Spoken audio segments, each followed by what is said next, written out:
விளவங்கோடு பகுதியில் காங்கிரசின் வேட்பாளர் விற்பனையில் சீட்டை வாங்கி வந்திருக்கக்கூடிய வேட்பாளர்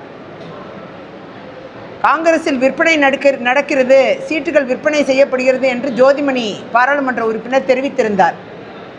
அந்த விற்பனை என்பது வெகு பயங்கரமாக விளவங்கோடு தொகுதியில் தான் நடந்திருப்பது உறுதியான ஒன்றாக பார்க்கப்படுகிறது.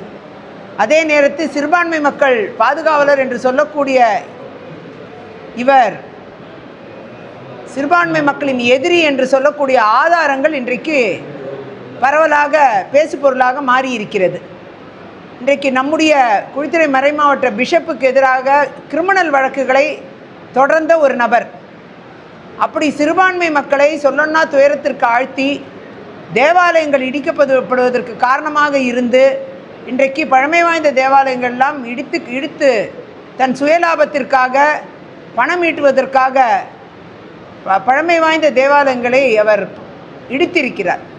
இப்படிப்பட்ட சூழ்நிலையில் இவர் சிறுபான்மை மக்களுக்கு எவ்வாறு ஆதரவாக இருப்பார்? சிறுபான்மை மக்களுக்கு எதிராக இருக்கக்கூடிய ஒரு மனநிலை தான் கொண்டவர்.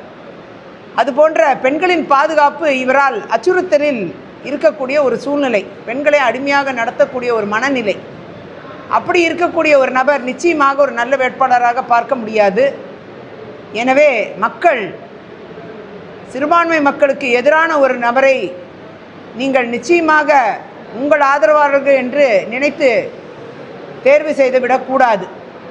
மிக கவனமாக இந்த தேர்தலை நீங்கள் சந்திக்க வேண்டும். மிக கவனமாக நீங்கள் இந்த தேர்தலை சந்திக்க வேண்டும். தமிழக பாஜகவை பொறுத்த அளவில் அண்ணாமலை போன்ற முக்கியமான தலைவர்களுக்கு இந்த தேர்தலில் போட்டியிட வாய்ப்பு என்பது வழங்கப்படவில்லை, உண்மையிலே வழங்கப்படவில்லை. இதனால் ஒரு தரப்பு தொண்டர்கள் கட்சிக்கு எதிராக செயல்படுவதாக ஒரு குற்றச்சாட்டு எழுந்திருக்கு. இது பாதிப்பை ஏற்படுத்தும் தேர்தலில் அப்படின்னு சொல்லி நம்ம பார்க்கலாம். முன்னாள் தலைவர் சகோதரர் தம்பி அண்ணாமலை அவர்கள் ஒரு சிறந்த நபர், ஒரு போராளி. அவர் இன்றைக்கு திமுகவின் முகத்திரையை கிழித்தவர், தவறுகளை சுட்டி காண்பித்தவர், ஊழல்களை அம்பலப்படுத்தியவர்.